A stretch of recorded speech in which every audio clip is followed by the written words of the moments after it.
국민 여러분, 안녕하셨습니까? 인도태평양 전략연구원 최수영입니다.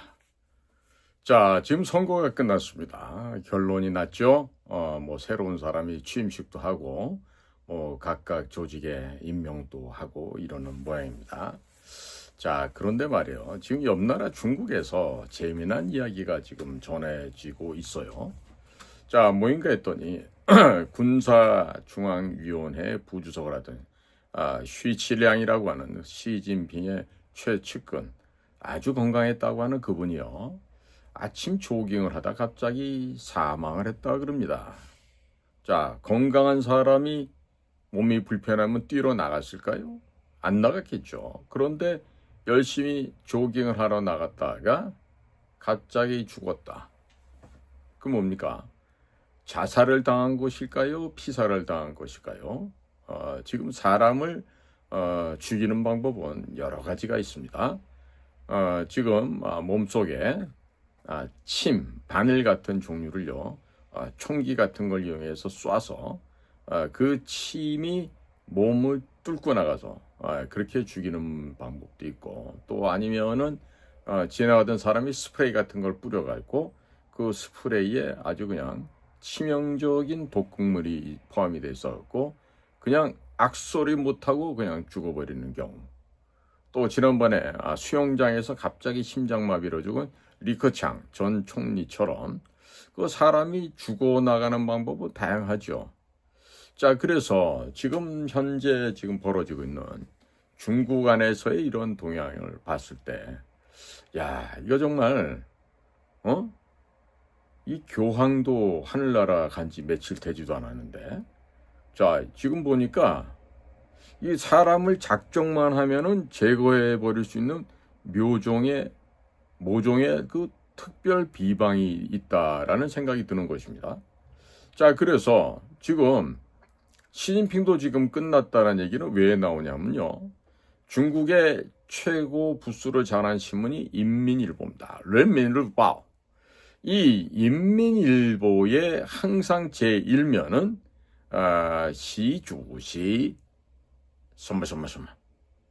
혹은 시진핑 주시 항상 이 습근평이라고 하는 이름이 항상 일면에 톱을 장식하게 돼 있어요. 그런데 지금 한 열흘째 인민일보 일면에 시진핑의 시자, 습근평의 습자 하나 실리지 않고 있습니다.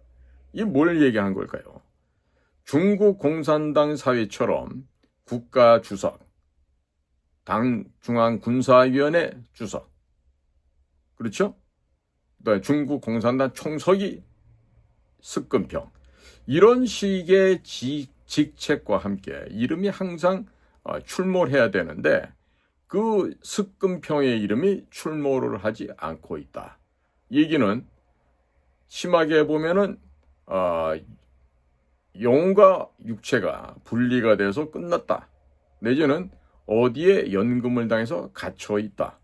이런 식의 추측을 할 수 있지 않겠습니까? 자, 그런데요. 이번에 이 미국의 대통령 도널드 트럼프의 트루스 소셜에 나오는 거 보면요.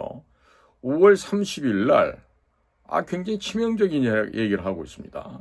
무슨 얘기를 하느냐? 전 세계의 유일한 초대형 마켓인 미국을 오게 된다는 것은 행운인데, 그로 인해서 너네도 행복하고 우리도 행복하고 다 좋은 것이다. 이렇게 운을 띈 다음에 너 말이야, 중국 너네들 어떻게 이렇게 전체적으로 이렇게 반란을 할 수 있냐? 어떻게 규칙을 어길 수가 있겠느냐? 내가 지금 좋은 사람으로 대해 주려고 하는데 너네가 이런 거 앞으로 더 못 참겠다. 이 얘기가 대한민국에서 사전투표가 있었던 29, 30일이 딱 지나자마자 바로 올라왔던 거예요. 그러니까 이건 뭘 의미하냐면요. 지난번에 스위스에서 스콧 베센트 미국 재무장관을 중심으로 한 미중 간의 협상이 있었죠. 그때 나왔던 이 tariffs, 관세라고 하는 것은 하나의 수단, 인입하는 도폭선에 불과한 거예요. 폭탄을 터뜨리려면 도폭선이 연결되어 있어야 하는 것처럼 그런 것인데 너네들이 지금 총체적으로 다시 또 거부하고 부정을 저질렀다? 이 얘기는 뭐냐면 너네들 더 이상 친중화 정책을 하지 말아라. 원벨트 원로드 1대1로 정책을 펼쳐오면서 친중화를 하기 위해서 총 쏘고 대포 쏘고 하는 것 대신에 선거 부정, 불법 조작을 통해서 친중화를 해왔었지. 이제 그만해라. 이야기를 한 것이 어느 정도 합의가 됐었다고 생각했는데 한반도에서 펼쳐진 사전선거 5월 29일, 30일 양일간에 중국 아이들이 모종의 짓을 한 거예요. 다 들켰어요, 지금. 자, 그래서 이번 선거는 철저한 부정선거였는데 여기에 맞춰서 당선되신 분은요, 과연 얼마나 할 수 있을지 아무도 장담할 수 없을 것 같아요. 일단 모든 부정선거에 대한 철두철미한 검증과 조사를 통해서 이 빼박 증거들이 지금 입수가 되어 있고 심지어는 어디에서 얼마만큼의 자료를 미국에서 입수를 했는지 알 수가 없습니다. 통상적으로 한국에 오면은 저와 만나서 식사도 하고 하는 아주 그 미국에서 오시는 귀한 분이 한 분 있는데 이번에는 웬일인지 저한테 연락이 안 옵니다. 그런데 뭔가 하는 반응이 있어요. 제가 힘내세요. 그리고 좌절하지 마세요. 더욱더 우리가 열심히 하면 더 잘 될 겁니다. 이렇게 해서 영어로 보냈더니 그분께서 오히려 저에게 힘내십시오. 화이팅 하라고 또 그렇게 답신을 보내주셨어요. 자, 그러면 이 그레이트한 미국의 요원들이 어디에서 무엇을 하고 있을지 저는 모릅니다. 알 수가 없어요. 이미 저는 퇴직을 했고 그분들이 어떤 역할을 하는지 무슨 일을 어디서 하고 있는지 알 수가 없죠. 그러나 우리가 이 공작관들이 갖고 있는 근본적인 이 감이 있잖아요. 본능적인 감이 있는데 이번에 봐서는 진짜 모체에서 무슨 일을 하고 있다. 가장 지금 궁금한 사람이 누구냐면 스티브 예이츠예요. 헤리티지 파운데이션의 선임연구관. 그리고 지난번에 윤석열 대통령이 파면당하던 4월 4일 세종연구소 주최 세미나에 참석했던 플레드 플라이츠 미국 우선주의 정책연구소의 부소장. 원래 출신은 CIA. 자, 이런 분들이 여기 와가지고 했던 이야기를 곱씹어 보건데 트럼프 대통령이 윤석열 대통령을 아주 really admire 하고 있다. 정말로 숭모하고 있다. 존경하고 있다. 이런 얘기를 했었죠. 일상적인 respect, 존경하다는 뜻이 넘어서는 대단히 깊고 높은 추앙의 의미가 있는 그와 같은 단어를 really, 정말로, 진실로 라고 얘기하면서 이렇게 얘기를 했었단 말이죠. 그렇다라면 의리를 숭상하고 실질적인 협조를 중시하는 도널드 트럼프가 과연 목숨 걸고 이 나라의 거짓과 부정을 들춰내기 위해서 계엄령을 내린 윤석열 대통령을 과연 모르는 척 하겠느냐. 당연히 자신들은 많은 이득을 가져갔죠. 윤석열의 계엄령을 통해서.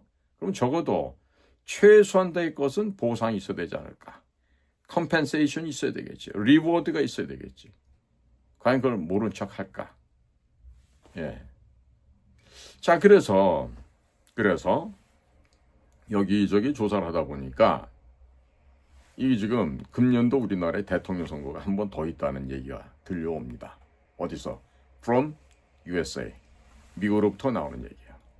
그렇다면 한국에서 한 번 더 대선이 있다? 이게 뭔 얘기지?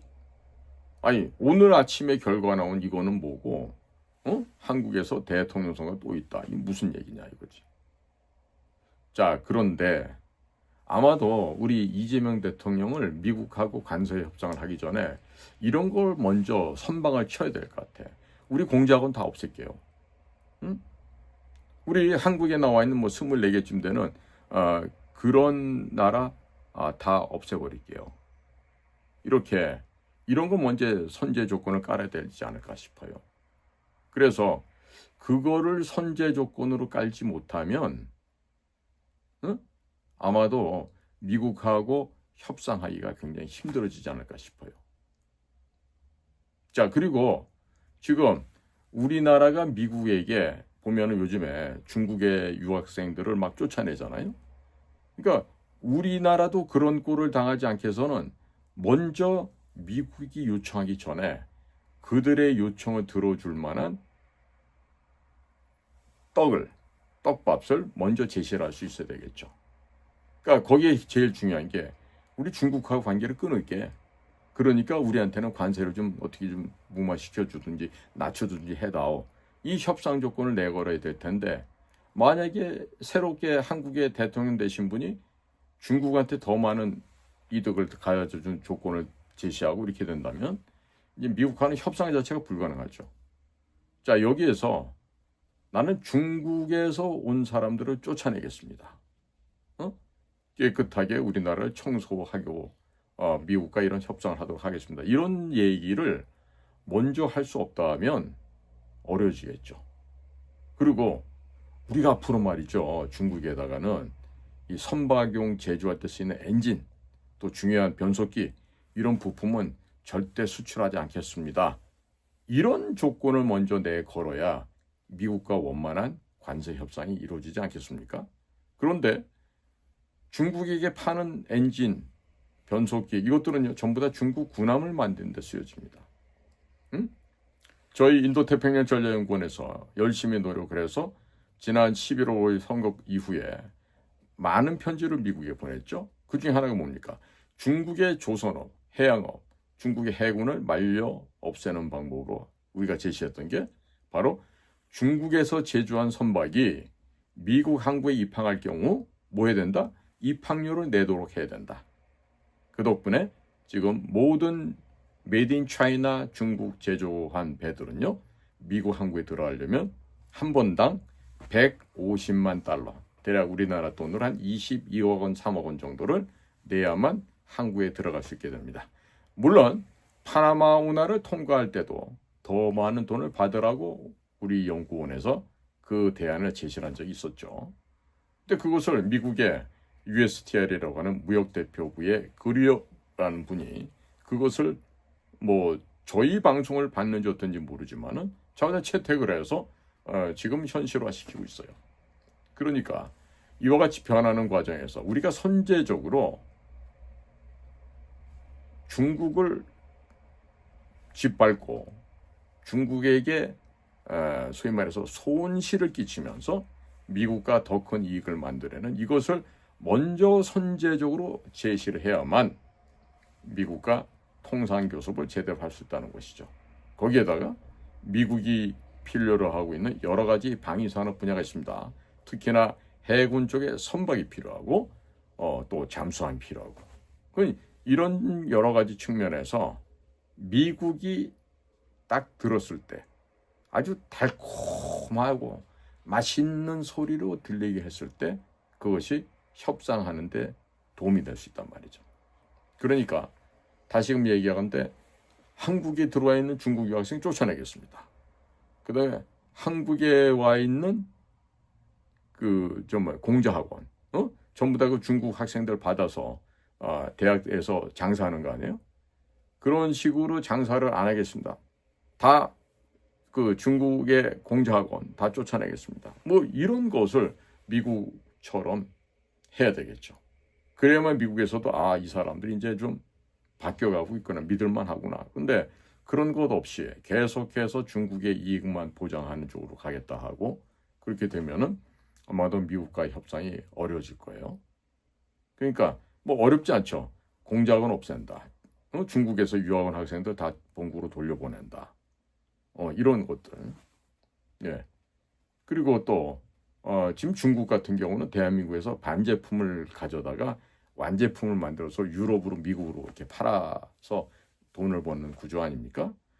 그러니까 이런 걸 우리가 근본적으로 우리가 완제품까지 만들어서 미국에 판매하겠다라든가 뭐 이런 식의 뭔가 좀 적극적인 자세가 있어야 되죠. 그게 또 먼저 표현이 돼야 되겠죠.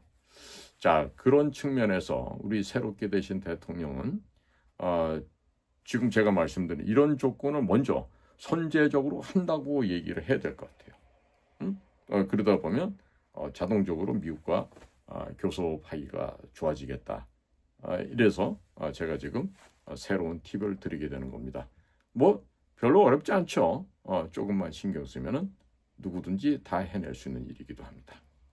자, 오늘도 저희 방송을 경청해 주셔서 감사를 드립니다. 안녕히 계십시오.